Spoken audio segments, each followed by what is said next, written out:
Welcome everyone to the Global Education Conference. It is day 3, I think, of our extravaganza. And I'm Lucy Gray. I am the co-founder of this event with Steve Hargadon. We are happy to bring you a really exciting keynote tonight, or today, or whatever time it is, wherever you are. And that is Joe Ball from the Crash Course YouTube channel. And he's put some links into the chat that I'm sure that you're going to want to reference. Crash Course is a YouTube channel, and I'm sure he'll tell you more about this. But here's how I know about Crash Course. I teach YouTube workshops to teachers here and there, and I'm a Google Certified Innovator. And last summer, I think it was, people at YouTube said to me, do you want to meet Hank and John Green? And if you don't know who Hank and John Green are, you need to Google them. They are the creators of Crash Course, amongst other talents. And I was like, of course, yes. And so we had a meeting about just to kind of, with some other Google certified teachers, to talk about Crash Course and what they could do for teachers and that sort of thing. So that's how I got to be familiar with Joe and his colleagues who produced this amazing, amazing, amazing YouTube channel that I think you'll find to be very useful in whatever grade level you teach. And actually for your own understanding. So I'm thrilled to have Joe here to talk a little bit about what they've been doing with it, and specifically there's some global content that I think will help global studies teachers and others who are teaching you know, world studies and that sort of thing. So I'm sure we have lots of questions for Joe too, and I'll be filtering those, and we can take them at the end, Joe, if you like, and so on and so forth. Before I turn this over to Joe, I want to thank our sponsors and our supporters deeply for their support of our work. VIS International Education, Google for Education, TES, Iron USA, and if you have not seen our gamification of the conference, please check out Chrome Warrior's game that they've created for us. It's GEC.chromewarrior.net, and you can participate in activities, and if you get enough points, you can earn an attendance certificate. It's really fun and engaging and an interesting way to look at how PD could be done in your school or district. So Chrome Warrior, thank you for monitoring that and improving everybody's achievements, and we're thrilled that we could add that element to the conference this year. Joe, when we start every session, we typically show this map, and I give everybody whiteboard privileges, which are the tools are to the left of the map. And at this time, I'd like everybody to click on the star tool, whatever, I don't know the official name of it, and click and show us where you are in the world. And then in the chat, we would love, did I not say, never mind, anyway. In the chat, you can also tell us specifically where you are. So I'm in outside of Chicago. I'm in Northbrook, Illinois, in the mid part of the United States. I think Joe is in Indianapolis. It looks like we've got some people in Canada. We've got somebody who's off the map. We've got New York. We've got Tennessee, Vermont, St. Louis. We had Uganda earlier. We have Nepal. We have Israel. Oh, it's late at night in Israel. This is great. So this, you know, when we introduce everybody in this activity, it's kind of fun to see how technology is bringing us together. And of course, face-to-face interactions are always the best, and we always like to see our friends in person. But, you know, technology can make, you know, some things happen, you know, that otherwise, you know, weren't, you know, I don't know.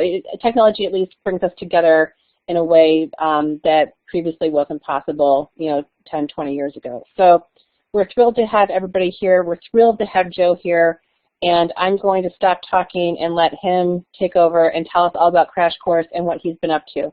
Thank you, Joe, for coming. Well, thank you so much, Lucy, and it's been a pleasure to reconnect with you. And you were such a tremendous guide when we were putting together the curriculum. So I want to thank you for that opportunity, and certainly thank you for the invitation today. Welcome, everyone, to Crash into Digital Content with Crash Course. Before we begin, I wanted to remind you where you can find us. We are located on youtube.com/crashcourse. We have a brand new website called thecrashcourse.com. Should your school district block YouTube, you can download all of our video content from our Crash Course website. And then you can also download our brand new free world history curriculum that I'll introduce here in a couple of minutes. We are also on Twitter at The Crash Course and Facebook.com/YouTube Crash Course. A brief overview of what we'll discuss today. We have who we are, what we do. We will discuss Crash Course video content, Crash Course curriculum content, and then the future of where we hope to be going in the next couple of years. How are my sound levels so far, Lucy? Everything sound okay? Great, thank you. It sounds perfect. Okay, perfect. Well, again, thank you for the invitation. My name is Joseph Ball. I am the curriculum coordinator at Crash Course and a former educator. I taught social studies education for a couple of years and now have been working with the Crash Course team for a little over a year. I'm also a husband and a father and the vice president of Indianapolis Film Festival, what we call Indy Film Fest. My wife and I have two kids, a 2.5-year-old boy, and then we just had our second son 2.5 months ago. So our house is a little busy right now, but we're having a great time with it. So Crash Course was founded by these two brothers, the Green brothers, Hank and John Green. Hank is an entrepreneur, a musician, an inventor. He and John are both the co-founders of VidCon, which is a YouTube video conference that's held in Los Angeles every year. And then they also have a charitable drive that they host every December called the Project for Awesome. Hank is also the host of a science show called SciShow and the host of Crash Course Science subjects, so chemistry and biology and things of that nature. John Green is a New York Times bestselling author of books like Looking for Alaska, The Abundance of Catherines, Paper Towns, and The Faults in Our Stars. Those previous two books have been made into movies that you may have seen or heard about in the past couple of years.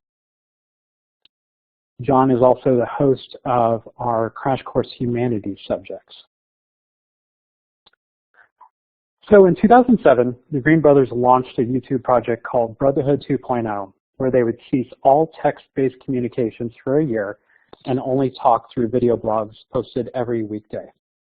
Thanks to the popularity of that channel, they were approached to contribute videos to YouTube's Education Week in 2011. This gave birth to the Crash Course model. With even more positive feedback and generous funding, the Crash Course channel debuted in 2012. And just 2 weeks ago, we surpassed 5 million YouTube subscribers. What we do. The format is simple. Crash Course videos are usually 11 to 15 minutes in length and cover a multitude of high school subjects like science and humanities, world history, U.S. history, literature, biology, chemistry, astronomy, physics, things of that nature. We also have Crash Course Science for Kids, Crash Course Intellectual Property, and several upcoming series like Mythology, Human Geography, and Statistics.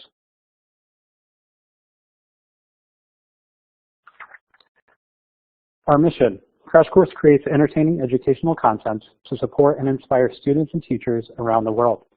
Crash Course Education provides current, accurate, and frequently updated learning materials to teachers and students for free. At Crash Course, we believe that high-quality educational content should be available to everyone for free. Our team has produced more than 15 video courses to date that accompany high school and college-level classes, ranging from the science to humanities. Crash Course transforms the traditional textbook model by presenting information in a fast-paced format. We initially sought to engage viewers by promising them the most fun they would ever have learning. Since launching, Crash Course has successfully reached learners around the globe. We believe classrooms are an essential learning environment that challenge students and engage in complex in social situations.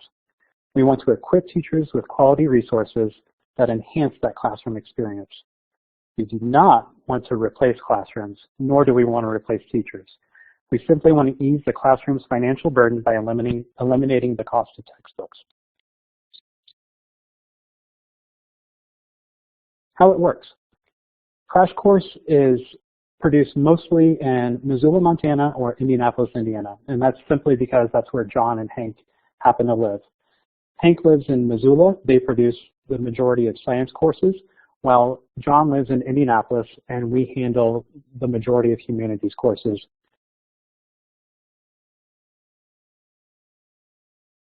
Here is our Indianapolis team. And so these folks do mostly the video filming, editing, and production. And then here are some of the Missoula team, and they also handle video editing production for the science courses. Because John and Hank can't host every video series, we have additional hosts. And so we've hired content experts like business correspondents and scientists. We've also hired some of our favorite YouTube personalities. Each episode of Crash Course is a collaboration. The series is planned out and broken down into topics. Content experts are hired to write scripts that closely follow the AP guidelines for subject matter. Scripts are fact-checked and adjusted to fit the tone of the host, then a dash of humor is added to keep videos entertaining and engaging. Once filmed, animations are created and added to our content by our graphics team, and then all of that is fact-checked by a panel of experts. Finally, everything is uploaded to YouTube and enjoyed by millions around the world.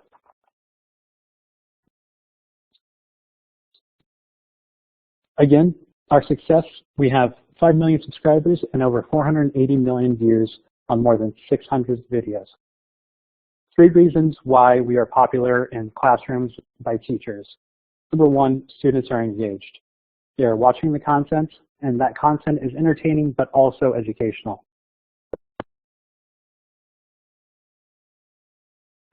Number 2, we produce the videos built with classrooms in mind. Again, we don't want to replace classrooms or educators. We simply want to enhance the classroom. Finally, the reason that we are popular with teachers, Crash Course is free. You're going to hear this phrase again and again throughout this participation.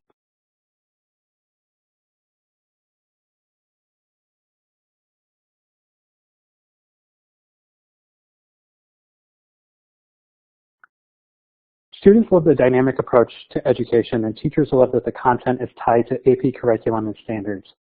After receiving countless feedback from teachers, we decided it was time to enrich the classroom experience around Crash Course by providing supportive educational materials that work in tandem with the video content.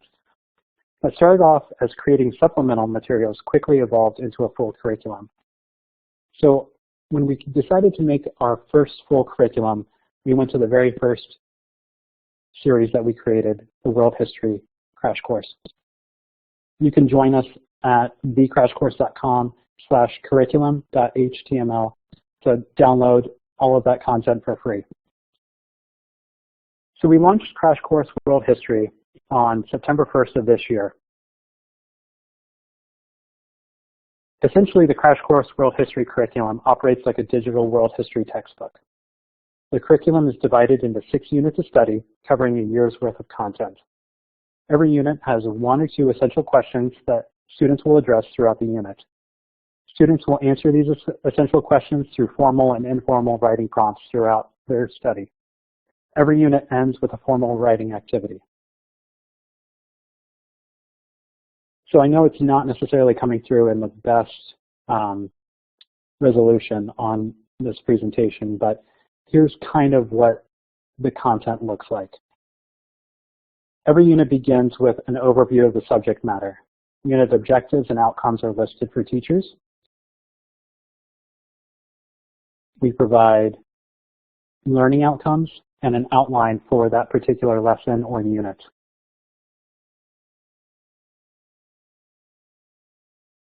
We also provide materials in teacher-facing and student-facing language so that teachers have all the answers and then students just have basically the essential items that they need, the worksheets and supplemental reading materials.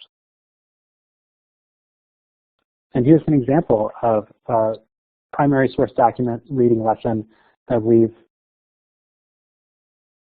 used in our content.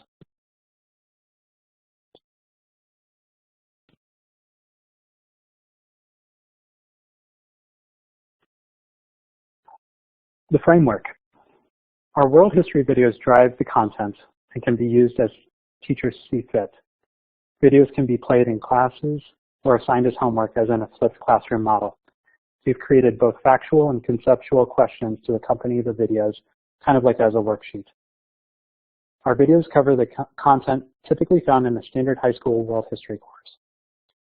To expand on our already vibrant platform, our curriculum examines topics addressed in the videos, but then also in a more in-depth approach. So content that is kind of mentioned in our videos that we may not necessarily get to completely, we will dive much deeper into that content through the curriculum.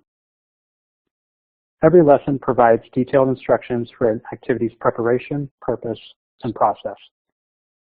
Crash Course World History curriculum incorporates scholarly articles found through open educational resources, but we've also hired content experts and historians to write some of those articles for us. Students also evaluate primary source documents to learn the perspectives and opinions of the time of study. We've also created extension activities and additional resources for teachers to use for various age groups or learning levels.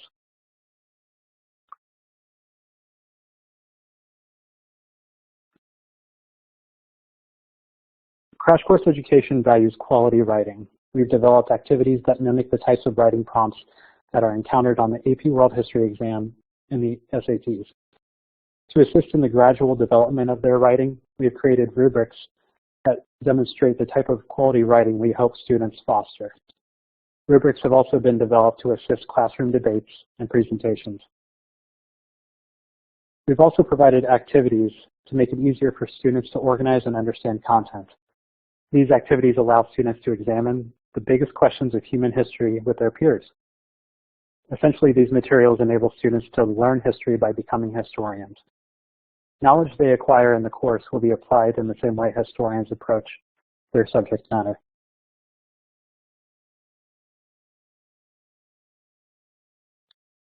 So who's our target audience? Our target audience are teachers in the classroom, homeschool educators who may not have access to expensive textbooks. And then we also want to keep in mind high school students and lifelong learners. So even if you are just a casual learner on the internet watching our videos, you can read and, in a sense, do our curriculum to learn more. Our goals, again, we want to equip teachers with innovative and flexible framework. We don't necessarily want to say you must do our curriculum the way we insist upon doing it.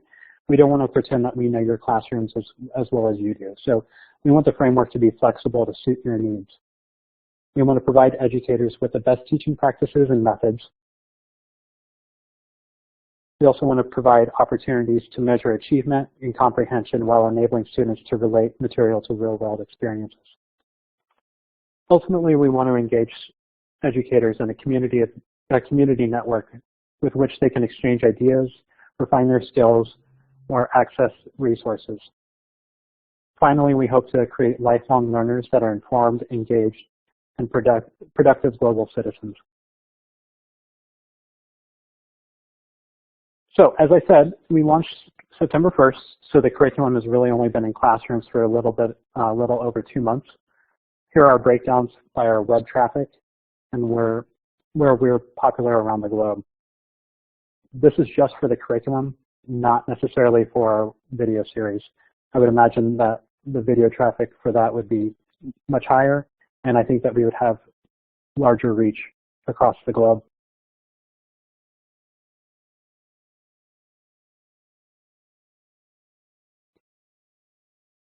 So the future of Crash Course and Crash Course curriculum.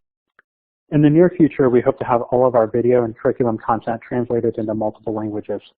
When it comes to the video content, we found that it's easier to have scripts translated and the videos reshot than taking the existing videos and dubbing the original scripts in the new language. For the curriculum, we're currently delivering content via PDF, but hope to make the content a little bit more interactive in the future. We want to expand to Google Classrooms, and we also want teachers to be able to edit some of the content to better enhance their individual classroom needs. We also want to expand our community of Crash Course educators. So right now we have a small pool of educators that are serving as pilots for the original curriculum, and I'm checking in with them periodically to see how the content is playing in their classrooms and what needs to be changed, what needs to be edited, how we can better fit their needs. But as we continue to grow, I want to expand that Crash Course community of educators. We also want teachers to interact with each other and to trade ideas and resources. We're first doing that through a Facebook group that perhaps we can one day host our own Crash Course Certified Educators Network or a content similar to this. Finally, we hope to develop curriculum for all of the subjects listed here, and we hope to have curriculum for 20 subjects by 2020. So while we're continuing to develop new video series, we also want to continue to grow our curriculum. Again, you can find us on youtube.com/crashcourse, our brand new website, thecrashcourse.com, where you can access and download all of our videos and the curriculum. You can also follow us on our Crash Course Tumblr, Twitter, and Facebook. What questions might we have? I have like 5 million questions, so I'll start with one of them, and I'm sure everybody else will weigh in here too. Don't you have an affiliation with Khan Academy as well? Am I mistaken on that, or I thought there was to use your content? Yeah, yes, we do. We have they generously host all of our video content on Khan Academy, and then we are actually getting ready to host our curriculum with another one of our educational partners, PBS. PBS Learning hosts our video content for us, and they will also soon be hosting our curriculum content so that we can reach their educators and their networks.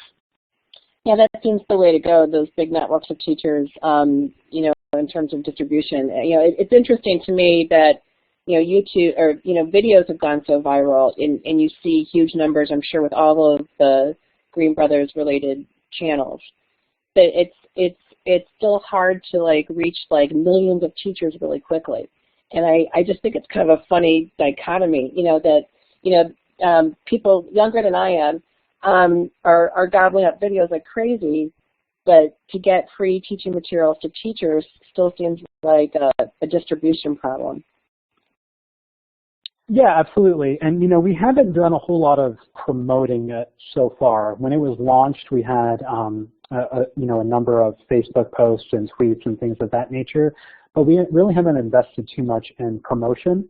But we think that, you know, we'll start a little small and then see how we can develop our network a little bit. You know, certainly at some point I'll probably have to hit the road and, you know, reach out to school districts or go to conferences and things of that nature to reach more teachers. I mean, we struggle with the same thing too, and it's you know, there are certain big conferences that we must go to, and face-to-face is not, you know, it's still, I think, valued by people. But yeah, it's a conundrum for a lot of people trying to get their stuff to teachers. And one person here just noted that and Tammy, if you want to take the mic, I'll give you the mic. There's another teacher advocacy program out there called Discovery Education, or there's an arm of Discovery that does a lot of stuff. Amongst that, having a teacher advocacy program. And Tammy, do you want to take the microphone and tell Joe a little bit about that and how that might be useful? You can click on talk if you want to chat. Maybe I didn't give you the privileges. Hang on. Did I give you privileges, Tammy? Try that.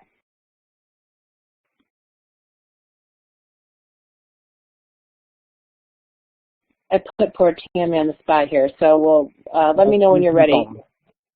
Okay.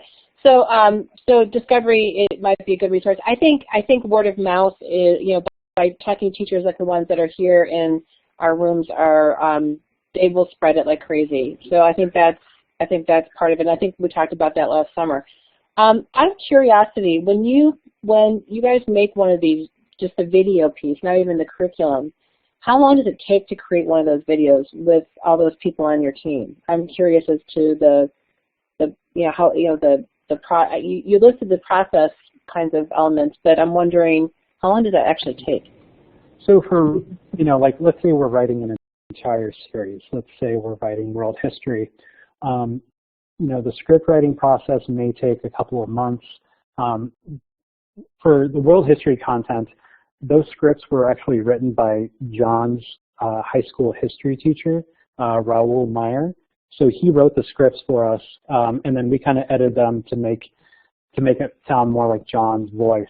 And then, like I said, we'll insert jokes and things like that. But, from the start of the script to a finished product, it could take several months. For one video, if we have a brand new script, we will film it here in the studio, depending whether it be Indianapolis or Missoula. At the same time, we will work with our graphics team, Thought Cafe, excuse me. They reside in Toronto. So we'll give them ideas of what the video is going to be about, and they'll start getting started on the animation. But they won't necessarily know exactly what to insert until we send them kind of like the raw video data.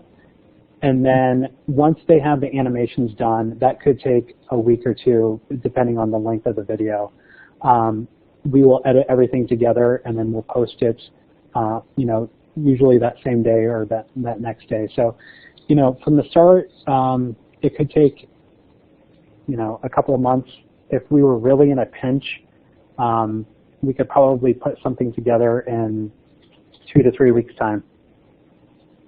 Oh my gosh, that seems exhausting to me. But it makes sense, because if you look at the videos, everyone, they're really super high quality, and they're really clever and entertaining, and there's no way you could fall asleep ever watching those videos. And so it just shows you the amount of thought that's put into something that's really well produced. And I think that's the interesting story to me. Like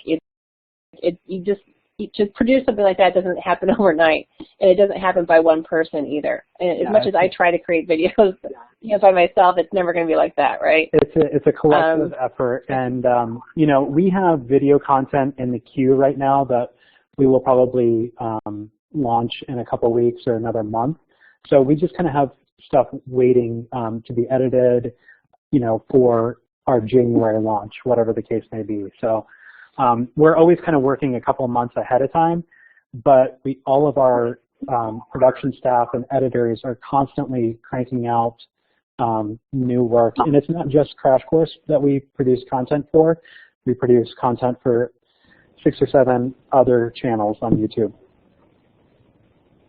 That's mind-boggling. So are you guys, do you work around the clock? I mean, is it constantly going? Are you workaholics, or do you have like 8 to 5 every day, out of curiosity? Yeah, I mean, we do maintain normal office hours typically, 8 to 5, 9 to 5, 9 to 6, whatever the case may be. But then we do have a lot of our production staff that works weekends and then at night to cut a lot of the videos. So with our traveling hosts, those hosts that may not necessarily be John or Hank, they don't necessarily live in Indianapolis or Missoula. So some of them may live in Chicago or out in LA. So we would actually have to travel to LA to film out there. And a lot of the video shoots occur over the weekend.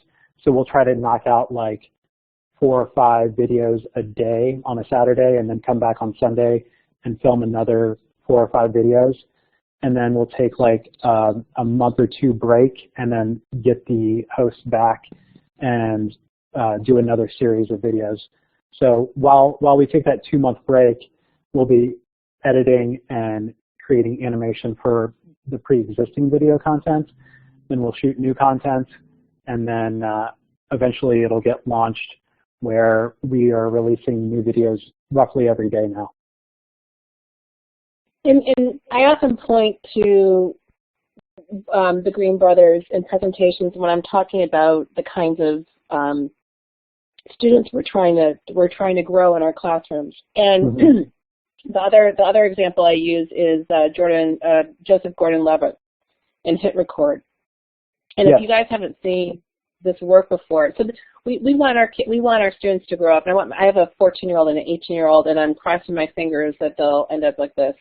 But we want our kids to grow, to be entrepreneurial, to be creative, to think on their feet, to make their work happen for themselves wherever they are, and not have this attitude that we're seeing a lot right now of, somebody owes them a job or whatever. And and I think this generation's really poised for that. They're action oriented, and they communicate in different ways in channels that when I was their age, they didn't. So, I think the other story behind all this for our audience here is you guys exemplify what we're trying to get our students to be like. And it's fascinating. Well, thank you so much for that. We certainly appreciate that compliment. The thing that we tried to do with the curriculum, was to have it mimic the video series as much as possible. So if our audience have seen the video series, they know about the Dear Me from the Past, or the thought bubble, or different aspects of the videos, the characteristics of that. I really tried to pull that into the curriculum. So with our writing prompts, I had students write a writing prompt called Dear Me from the Past, and it's discussing like, how has my perspective on an idea changed throughout this unit of study? And then the ultimate goal with this was to have students create their own thought bubble. So the thought bubble is a very complex concept that we boil down into 2 minutes of video content, basically. It's kind of like a breakout session in the middle of the video. And so we'll discuss a very complex event or a character or whatever the case may be, but it's highly entertaining, it's very informative, and I want students to ultimately be able to discuss history in that way. And so we have them practice writing a thought bubble, and then we didn't get to it this time with the curriculum, but as I continue to edit and add more content to the curriculum, I would love for students to be able to make their own animated thought bubble. Write the script, create their own animation, and then put it up on YouTube. Oh, that's awesome. Yeah, and that's one of the questions that Barbara and our audience had was, are there any opportunities for students or educators to contribute to something like this? So, yeah, I mean, if you want to address that, we've got 5 million questions here around the practicalities. Let's finish that thought, and then I also want to ask you what your favorite one is. There are opportunities. The great thing about everything that John and Hank do is that they have very passionate and engaged fans, and they love contributing content for us.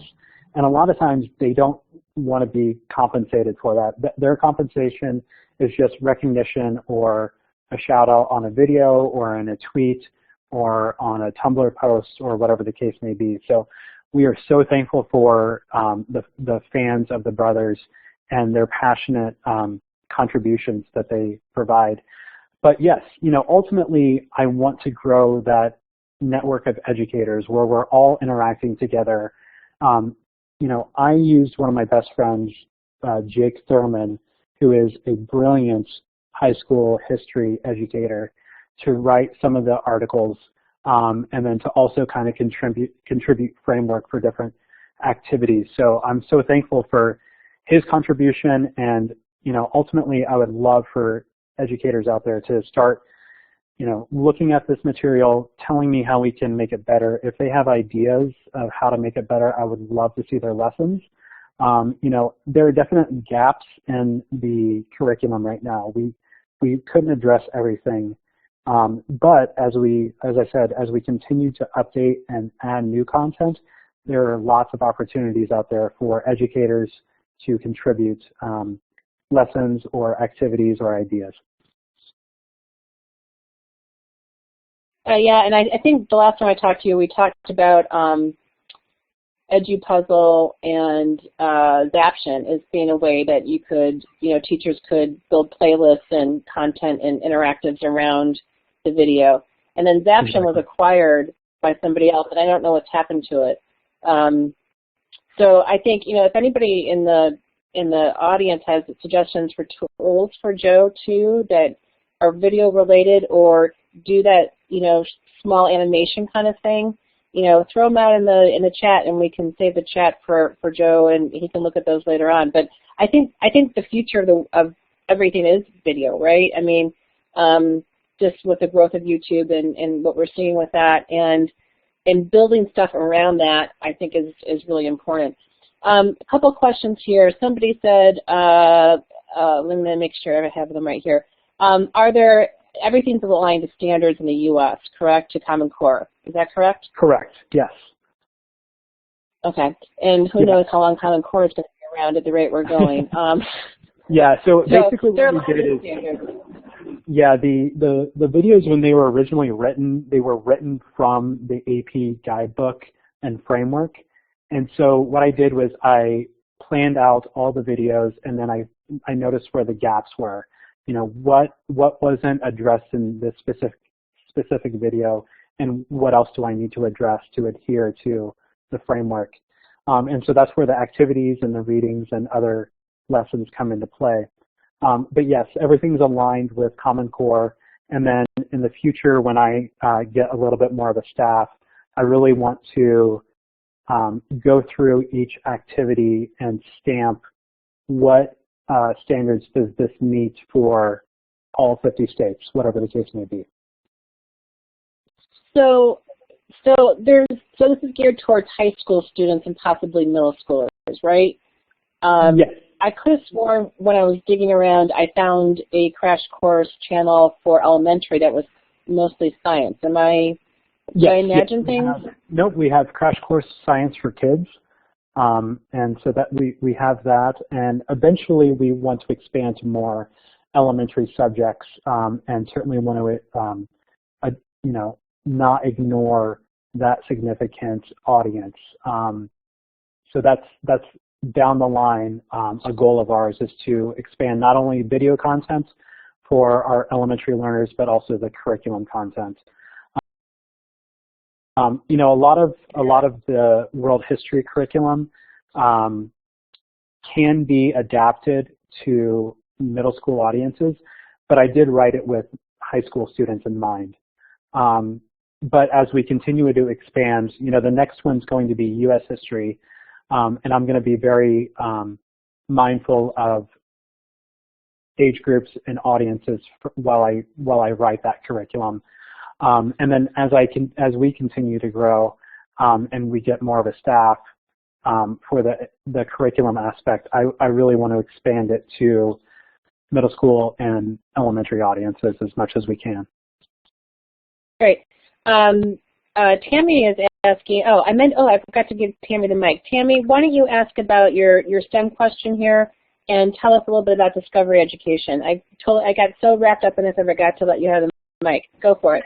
Oh, that's okay. Discovery Ed, I have done some work with them the last couple of years where they are creating those interactive modules, and just looking at some of the PDFs that you already have and from what Lucy and everybody is saying about the videos, it seems like that's going in that direction. And looking at your site, there are lots of STEM opportunities and connections there. So there possibly is even some good funding out there with the way that STEM is being funded now, and even STEAM, moving into STEAM and STREAM.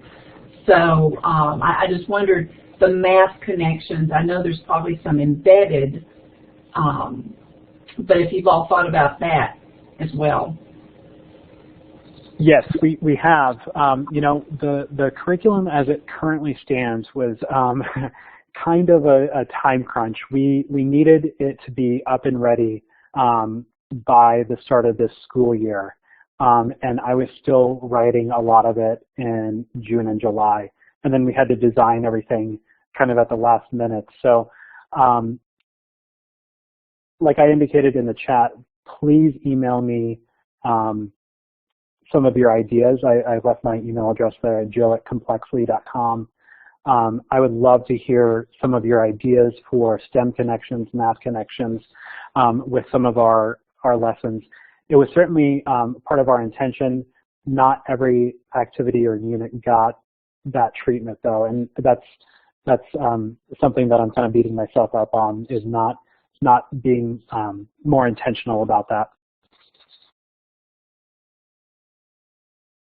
I think you guys have been pretty intentional, so you shouldn't beat yourself up about anything.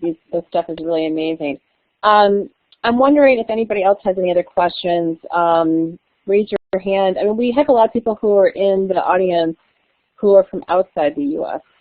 And in fact, we had, like, I'd say at least 50 students join our community today from Oman, and like 2 or 3 of their professors are kind of guiding them through the sessions today. So hooray for our friends in Oman. Is there anything specifically, you know, I mean, are these videos reachable on YouTube outside the U.S.? I'm assuming they are. They are. Yes. Okay.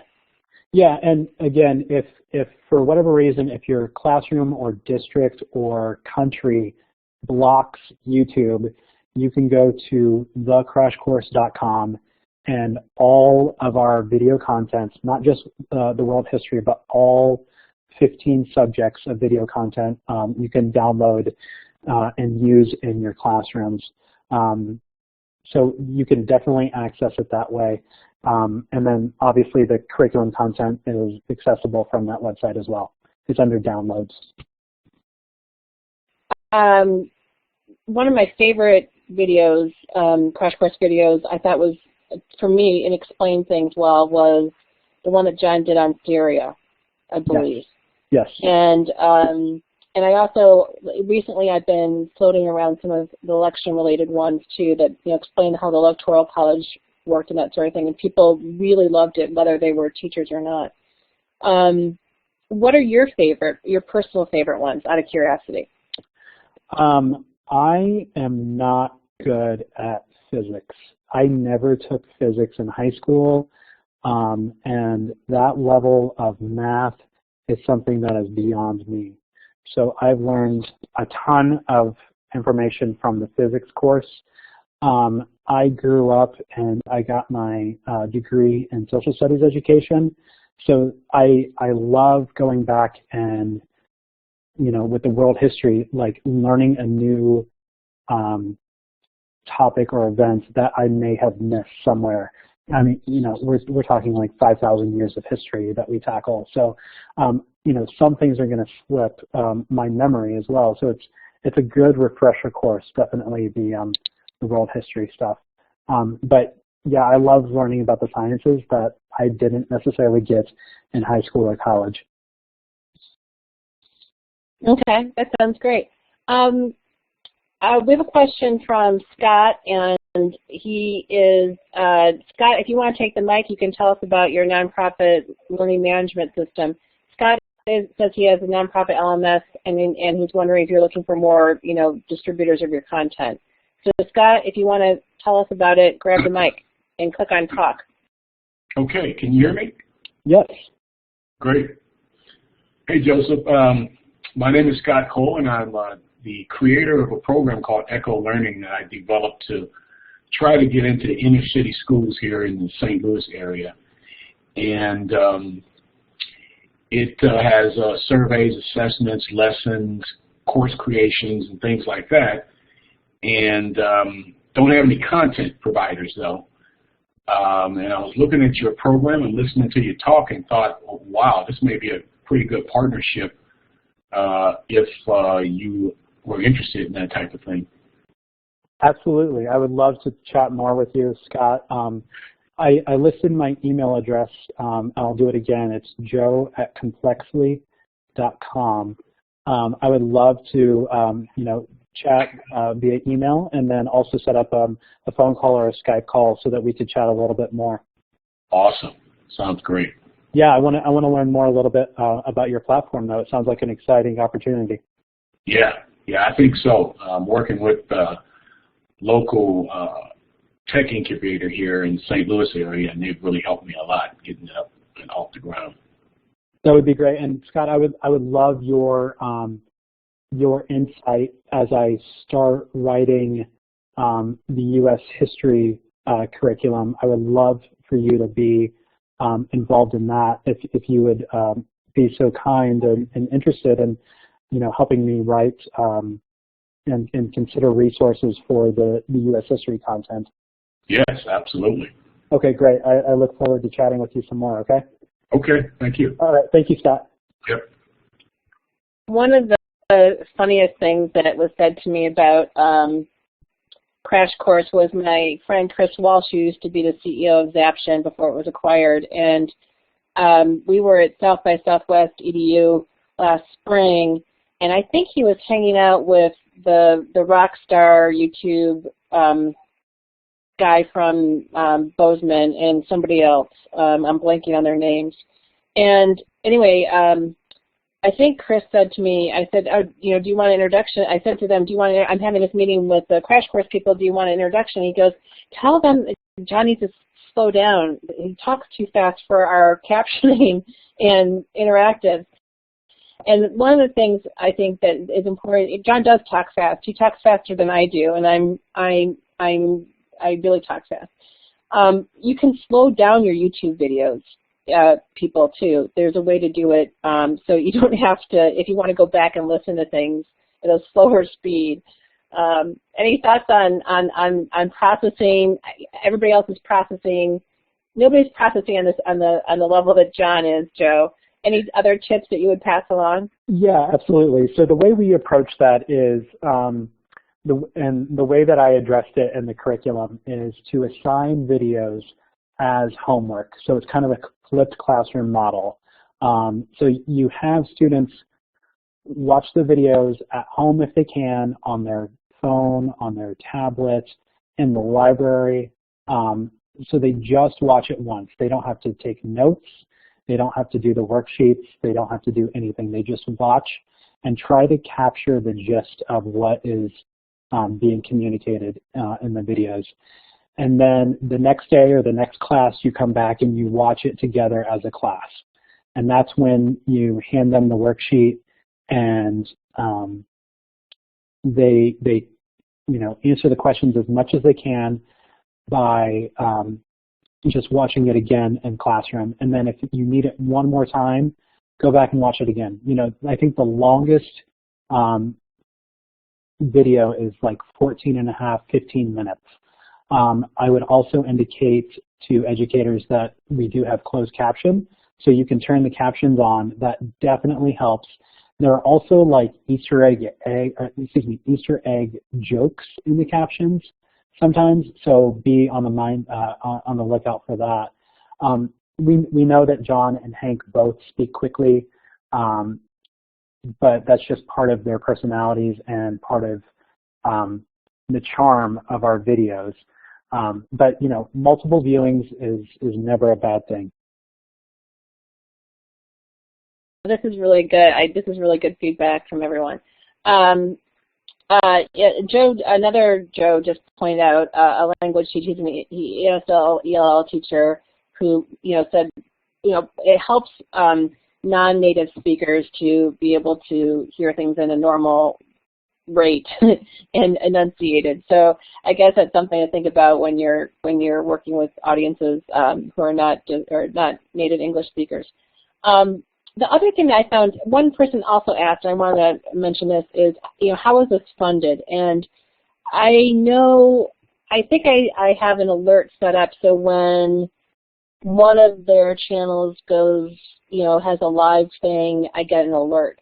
And a couple months ago, I think it was all of you in Indianapolis, it might have been before I asked you to do this, were live with some sort of fundraising platform, and I can't remember the name of it.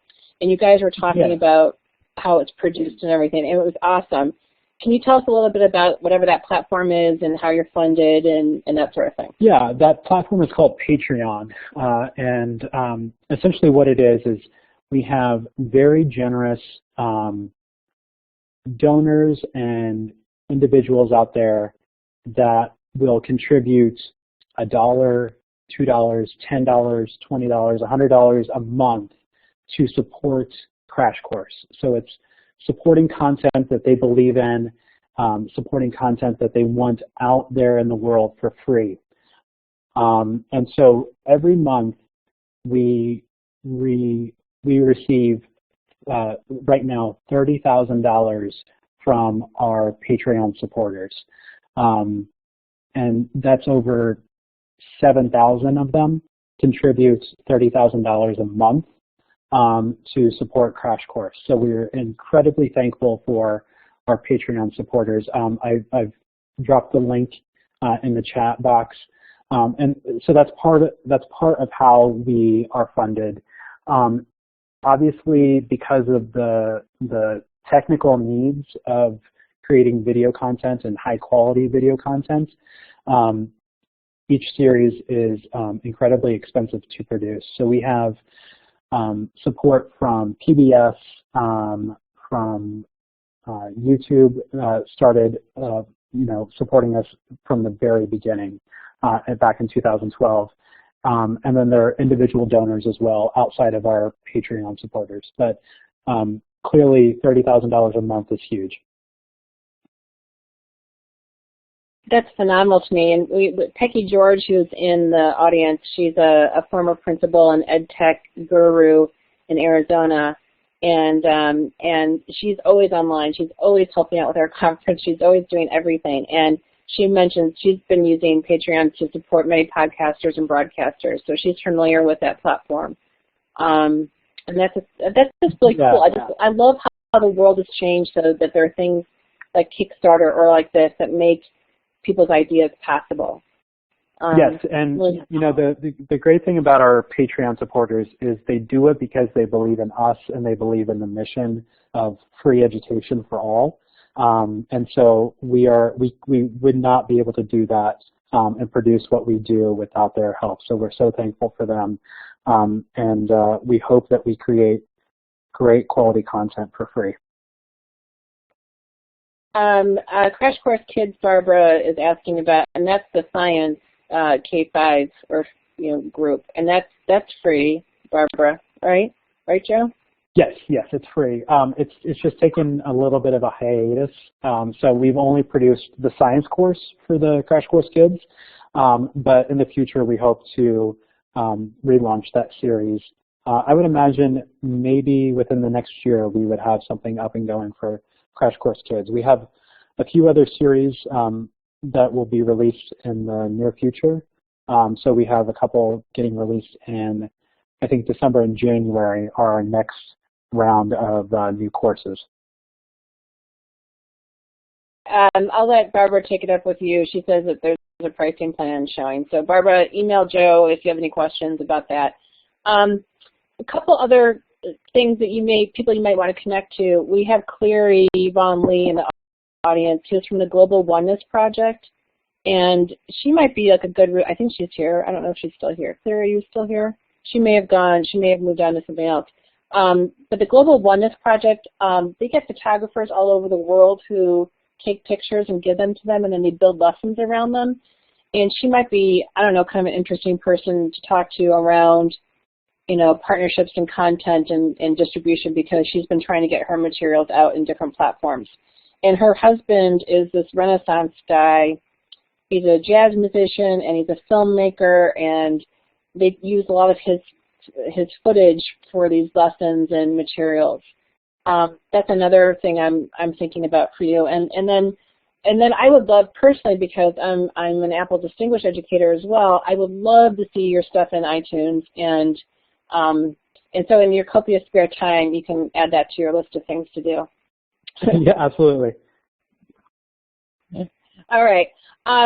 We're going to close right now, everyone, and please give you you can use the smiley face icon right underneath the participant window name to give applause to Joe for being here and sharing his ideas with us. We're so excited, and we will, I think you have a band of supporters here who will go and get the word out as well. We're ready to join forces, and thanks again for your time. If you have any other questions, follow up with Joe via email, and we'll see you at the next session. I'm going to stop recording now. Bye for now, everyone.